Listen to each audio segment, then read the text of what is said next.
quand tu me vois enfiler un short dès le matin, c'est que quelque chose ne va pas. Alors reste bien jusqu'à la fin de la vidéo, je vais tout expliquer. Let's go.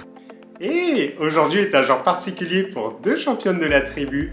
Je souhaite un très joyeux anniversaire à Elodie et Mélanie. Au-delà de l'anniversaire, je tiens à vous féliciter pour vos progrès, pour toute la dynamique que vous avez mis en place. Vous êtes en train de vous métamorphoser et juste pour ça, bravo. Et comme à mon habitude, c'est parti pour l'anniversaire. Donc on va commencer par Elodie. Joyeux anniversaire Elodie. Joyeux anniversaire. Je vous souhaite à toutes les deux une magnifique journée. Prenez soin de vous. Profitez de ce moment de bonheur. C'est un jour heureux. Je fais un petit avant-après pour l'une de mes championnes, de sorte à lui montrer que ce qu'elle fait est bon, qu'elle reste motivée et qu'elle puisse aller jusqu'au bout de sa démarche.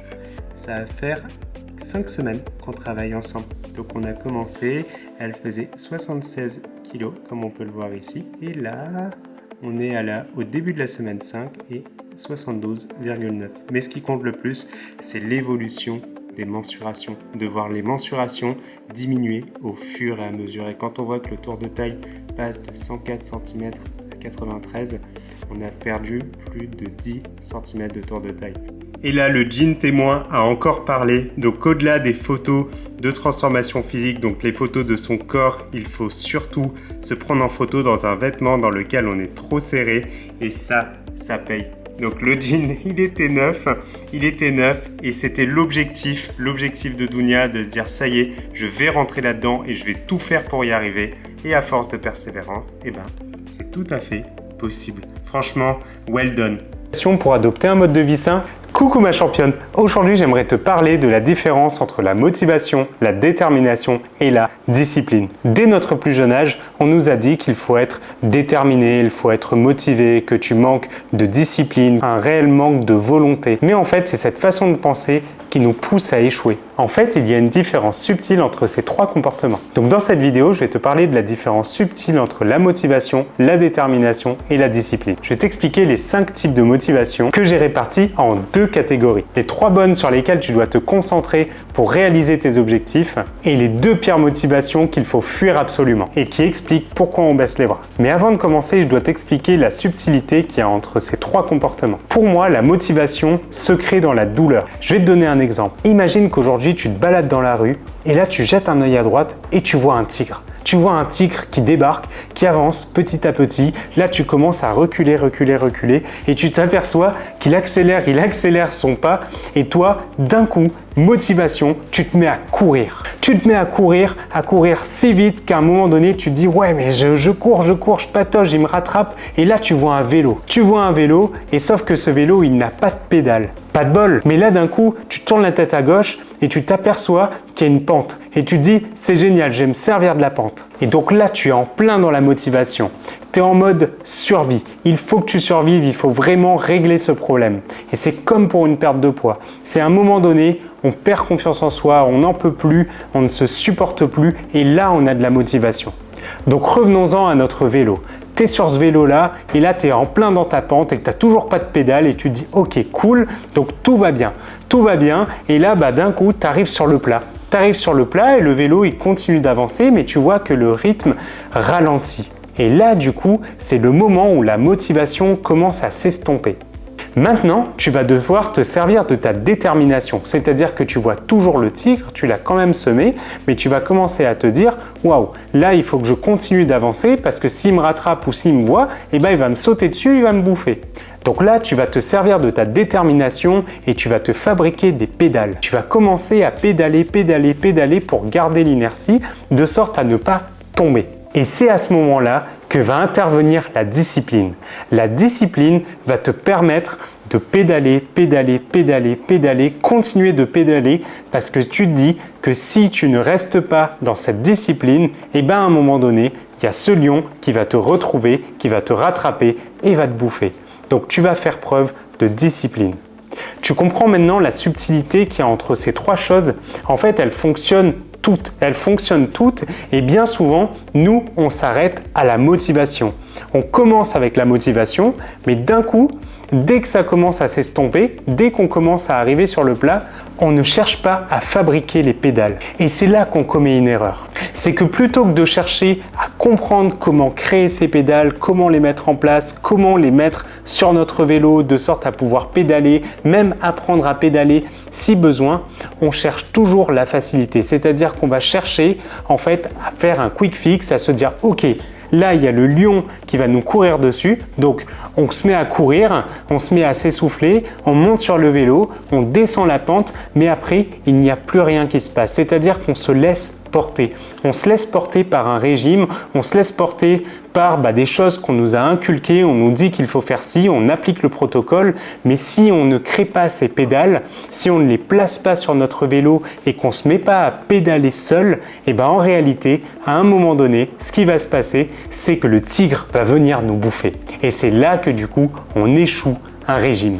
Je vais t'apprendre à identifier les bonnes motivations. Selon la science du comportement, il existe 5 types de motivation. Tu as la motivation instinctive, comme par exemple « j'adore danser ». J'adore danser, donc du coup, si on t'invite et qu'on te dit « tiens, ça te dirait pas qu'on aille danser ?» Là, tout de suite, tu vas dire « oh, c'est génial, allons danser ». Alors que pour d'autres personnes, ça peut être une véritable corvée. Ensuite, tu as la motivation identitaire.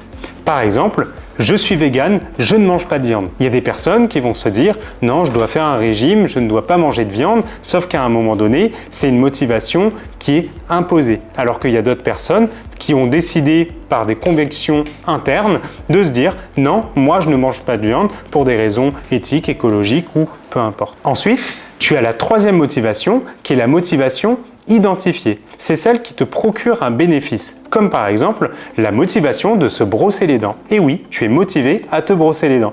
Comme par exemple, tu le fais tout simplement parce que tu as envie d'avoir une bonne haleine et de te sentir bien, d'avoir cette sensation de fraîcheur dans ta bouche.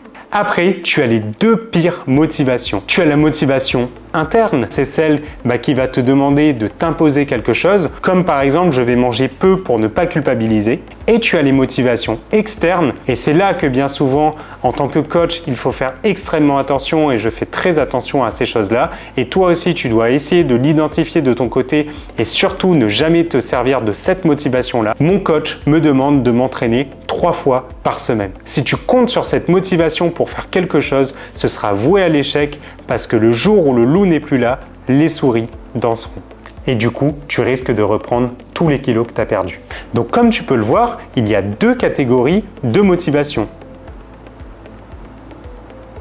La première, c'est les motivations autonomes que tu vas développer de façon instinctive ou identifiée. Et après, tu as les motivations contrôlées, comme la motivation interne, celle où tu vas t'imposer quelque chose, et tu as les motivations externes, celles qui te sont imposées par les autres. Et donc, c'est pour cette raison qu'aujourd'hui, tu dois te concentrer sur les 3 premiers types de motivation.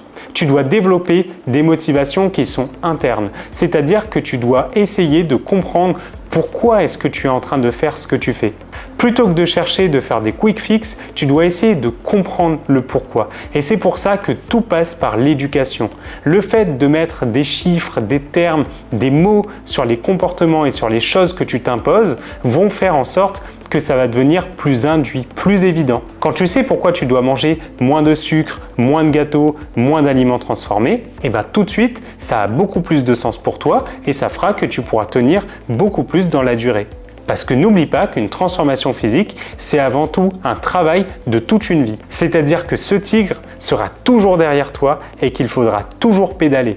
Mais le but n'est pas de pédaler dans la semoule. Tu vas te concentrer sur des actions efficaces. Grâce à tes nouvelles connaissances, tu vas transformer tes motivations en motivations contrôlées et c'est grâce à ça que tu vas pouvoir tenir sur le long terme. Tu vas pouvoir façonner ton identité, faire en sorte d'affirmer la personne que tu es. Tu es une personne sportive, une personne saine, tu es une personne qui aime prendre soin d'elle, tu fais le sport qui te fait plaisir, qui te fait envie, tu ne t'imposes rien parce qu'on t'a dit que tu dois le faire, sinon ce sera totalement voué à l'échec. Sers-toi de tes motivations instinctives, pratique une activité comme la danse, comme la course à pied, comme la musculation, comme le poney, de sorte à ce que ça puisse te laisser en mouvement. C'est ce système que tu es en train de mettre en place qui va faire que tu seras toujours motivé. Et grâce à ça, tu pourras atteindre ton objectif de transformation physique et réaliser tout ce que tu souhaites entreprendre dans la vie. N'oublie pas, l'humain ne change jamais dans la douleur.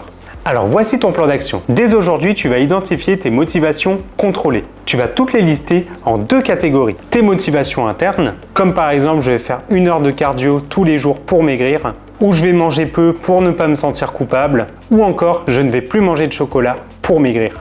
Dans la deuxième colonne, tu vas indiquer les motivations externes. Tu vas regarder tout ce qui te pousse à passer à l'action, comme par exemple regarder des photos sur Instagram qui peut-être te poussent sous une pression sociale à passer à l'action, ou encore le regard des autres qui te fait te sentir mal, voire même peut-être l'un des membres de ta famille qui t'a mis la pression.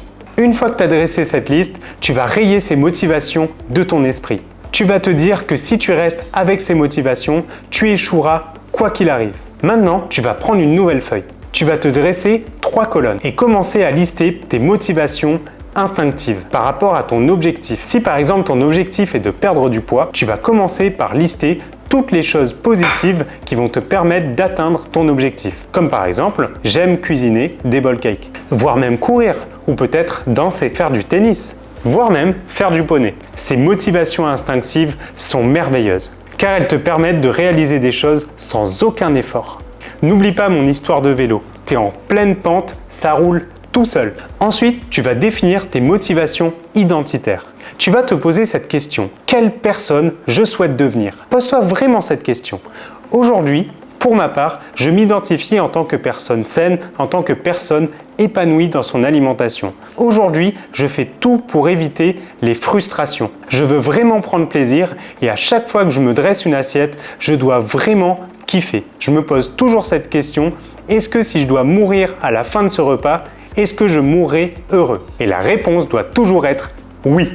Enfin, tu vas lister tes motivations identifiées. Des motivations qui te procurent du plaisir. Par exemple, ça peut être cette sensation de bien-être juste après une séance de sport. Tu sais, ce sentiment d'accomplissement, le sentiment qui fait que tu te sens « Waouh, je l'ai fait, I did it ». Ou encore cette sensation que tu as dans ta douche après un effort, voire même la bonne odeur d'un repas sain dans ta cuisine. Toutes ces choses-là ont de l'importance afin d'avoir une vision globale de ce qui te tire vers le haut. Grâce à ces simples données, tu as tout ce qu'il te faut pour avoir une vision globale de ce qui t'aide à atteindre tes objectifs et tu vas dès à présent pouvoir faciliter toutes tes bonnes habitudes. Ne pas oublier pourquoi tu le fais et surtout prendre soin de toi. Car n'oublie pas, le tigre à dents de sabre sera toujours derrière toi. Et pour en revenir à mon histoire de short de ce matin, on a passé une nuit assez agitée. Nola a aboyé, je pense qu'elle devait entendre du bruit en bas. Donc on s'est réveillé à plusieurs reprises. Et pour ne pas procrastiner ma séance, j'ai tout de suite décidé d'enfiler ma tenue de sport, de sorte à m'assurer qu'à la fin de ma journée, je puisse tout de suite aller faire ma séance et être fier de moi. Donc parfois, il faut savoir être stratège, être malin pour accomplir de grandes choses dans sa vie. Si cette vidéo t'a apporté de la valeur et que tu as apprécié, n'hésite surtout pas à me laisser un like pour me soutenir, me mettre un petit commentaire pour me donner ton avis et surtout, abonne-toi à ma chaîne. Sur ce, je te fais de gros bisous et je te dis à bientôt.